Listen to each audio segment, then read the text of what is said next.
Hi everyone, my name is Sia Sharma and today I'm going to be telling you about the different organelles present in a cell. So first, let's do a quick recap of what we know till now. We know that a cell has many parts in it, and a lot of these parts help in maintaining the structure of the cell. These parts are the cell membrane, which is the boundary of the cell, and its function is to separate the internal components of the cell from the external components. The cytoplasm, which is the jelly-like fluid that fills the cells, it also surrounds all of the cell organelles and gives the cell its shape.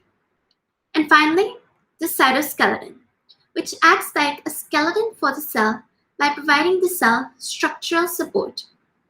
It also helps in intracellular transport, or the transport that occurs inside the cell.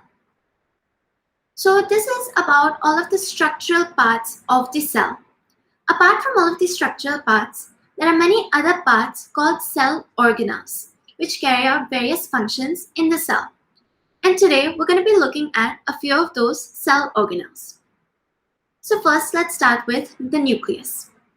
The nucleus is also called the brain of the cell. And the reason behind this is the nucleus contains the genetic material or DNA of the cell. So we know that the DNA is really important because it contains all of the instructions needed for the cell to survive. And because the nucleus, it stores this DNA, it is called the brain of the cell and is very important. The nucleus contains the nucleolus, which we can see over here at the center of the nucleus. The function of this nucleolus is that it makes a thing called ribosomes. We won't look at ribosomes right now, maybe sometime later, but because this nucleus, it makes the ribosomes, it just contains all of the DNA of the ribosomes as well as the ribosomal proteins. So the nucleus is also surrounded by a nuclear envelope. We know that the nucleus is a membrane-bound organelle, meaning that it has a membrane surrounding it. The membrane surrounding the nucleus is only called the nuclear envelope.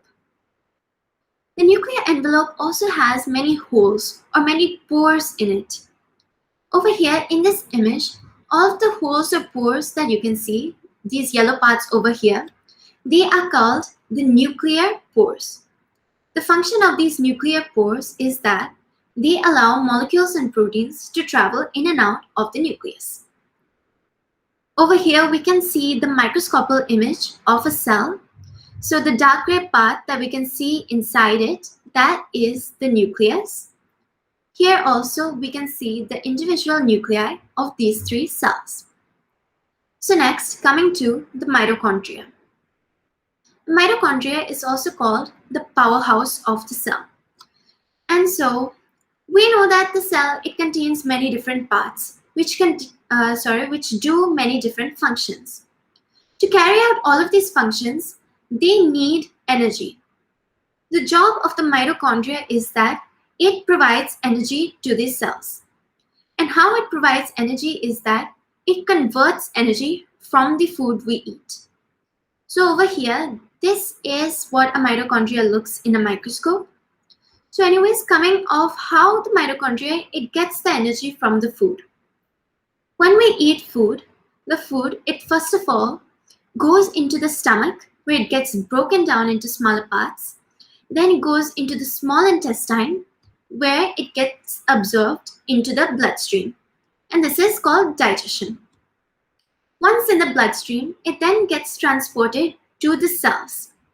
In the cell, it gets a bit broken down in the cytoplasm, but then it comes to the mitochondria. In the mitochondria, these small food particles, they get even further broken down by the oxygen that we breathe through respiration. So when this oxygen, it breaks these small food particles, energy gets released. And this entire process is called the Krebs cycle or the citric acid cycle. So now the energy which is released through the breaking down of the food, it gets stored in a molecule called ATP molecule, which we can see over here. Now there's also another really interesting thing of the mitochondria, And this is actually a theory which scientists have, and it's called the endosymbiosis theory. So what the theory is that scientists think that millions and billions of years ago, the mitochondria, its ancient ancestor, was actually a prokaryote. So this prokaryote, it then got swallowed by a larger cell. But what happened, instead of getting digested by that cell, it actually started producing energy for that cell. And later, when the cell divided, its daughter cells, they also had the mitochondria present in it. And through further divisions, the mitochondria, it became a permanent part of the cell.